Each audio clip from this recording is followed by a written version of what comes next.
Eh bien écoutez, Beauvais, j'en suis maire depuis 2001 et je suis présidente de la communauté d'agglomération du Beauvaisis qui regroupe 53 communes et qui recouvre à peu près 100 000 habitants. Nous sommes une ville aux portes de la région d'Île-de-France, à 1h15 de Paris, à 3/4 d'heure d'Amiens et 1h30 de Lille.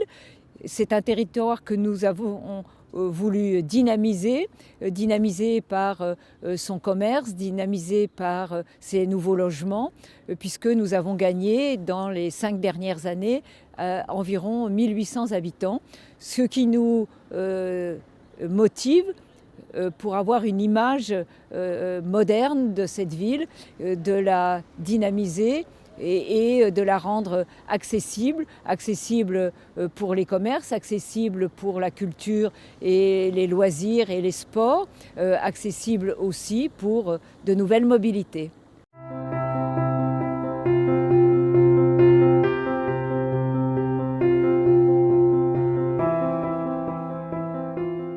Ce programme a été co-construit par l'association des villes moyennes. Il est parti du terrain, il est parti des demandes des maires et des élus pour répondre le plus près possible à leurs ambitions. Et nous en faisons partie depuis 2018. Nous avons pu recruter une équipe dédiée à l'animation de ce programme Cœur de ville. Nous avons mis en place un certain nombre de mesures puisque au moment où nous avons signé cette convention, nous avions un peu plus de 11% de vacances commerciales. Au bout d'un an et demi de travail, fin 2019, nous étions redescendus à 8%, mais néanmoins, c'était un seuil d'alerte qui a motivé notre engagement au service de ce commerce de centre-ville. Nous avons donc, je le disais, engagé une équipe dédiée. Nous avons mis en place la taxation sur les friches commerciales pour que cela ne dure pas trop longtemps. Nous avons aussi amélioré la mobilité dans la ville grâce à une étude que nous avons faite avec la Banque des Territoires. Et puis, nous sommes en train de réfléchir à lancer une halle gourmande en centre-ville et nous avons lancé également un magasin test qui permet d'avoir une offre commerciale, j'allais dire, d'une courte durée, comme une offre commerciale de test. Donc voilà, nous avons mis en place ces nouvelles animations pour permettre la dynamisation de notre centre-ville.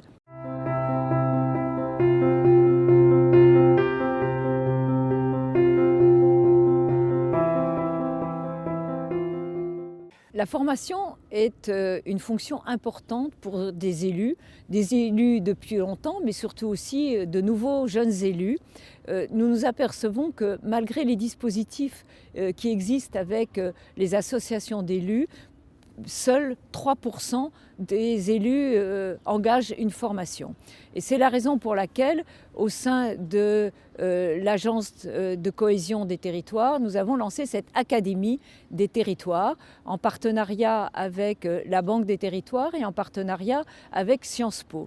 Le but de cette formation, c'est bien évidemment d'avoir un plan ambitieux de formation pour les élus, formation qui est finalement souvent un échange de bons procédés, un échange de réussite entre des élus de différents secteurs, de différentes tendances politiques. Et c'est ça qui est assez enrichissant pour eux. Ce programme est ambitieux d'une part parce que nous travaillons avec Sciences Po qui a une excellence, j'allais dire, de formation qui est avérée depuis longtemps. Nous travaillons avec la Banque des Territoires qui va proposer son ingénierie financière et puis nous travaillons avec les élus au plus près du terrain. Donc ce programme est extrêmement intéressant. Il a été conçu avec les élus du conseil d'administration grâce à l'expertise des territoires de l'agence et il répondra évidemment aux attentes de nos collègues.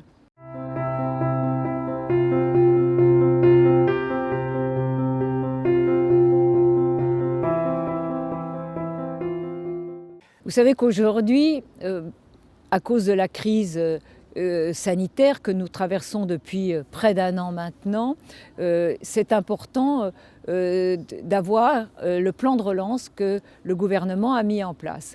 Et à l'intérieur de ce plan de relance, il y a évidemment les contrats de relance et de transition écologique que nous allons chaque élu sur nos territoires que nous allons mettre en place et signer avec l'État. Et bien justement, je pense que ces formations que les élus ne maîtrisent pas tous, même si nous avons des services administratifs et des services juridiques de qualité dans nos collectivités, il faut aller au-delà et je pense qu'il nous échappe à tous des finesses, des améliorations, de nouvelles pistes de relance qui pourraient rentrer dans le cadre de ces contrats qui sont importants. Donc voilà, je pense que cette première formation, ce premier programme est tout à fait adapté et je voudrais dire aussi qu'évidemment l'Agence de cohésion des territoires peut être saisie par l'intermédiaire des préfets du département et que nous répondrons d'une manière précise à chacun des élus qui saisira l'agence.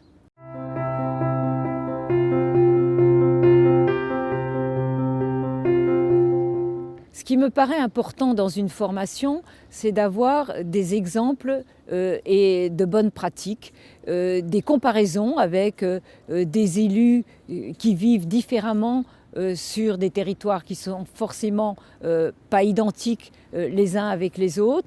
Et je pense que ces exemples de réussite sont importants pour que nous puissions confronter justement nos volontés et nos ambitions. Nous avons chacun aujourd'hui relancer des programmes dans nos mairies et il faudra passer finalement de l'idée à l'action et je dirais de la réalisation concrète pour les projets que nous avons mis en place ou sur lesquels nous avons été élus.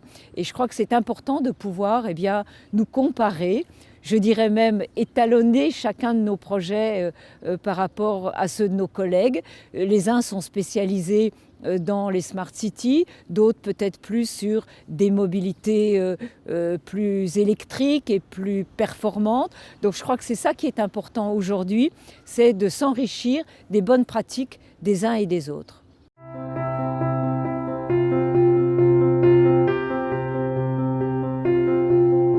Je crois que quand on vient d'être élu, on a besoin de conseils, on a besoin de formation et je pense qu'il ne faut négliger aucune piste. Beaucoup d'administrations, de services publics sont prêts à aider nos collègues et je pense qu'il faut qu'ils ne négligent aucune piste, qu'ils se renseignent, qu'ils se forment, qu'ils travaillent et que surtout ils regardent comment d'autres élus peut-être plus aguerris ont réussi à dynamiser leur territoire.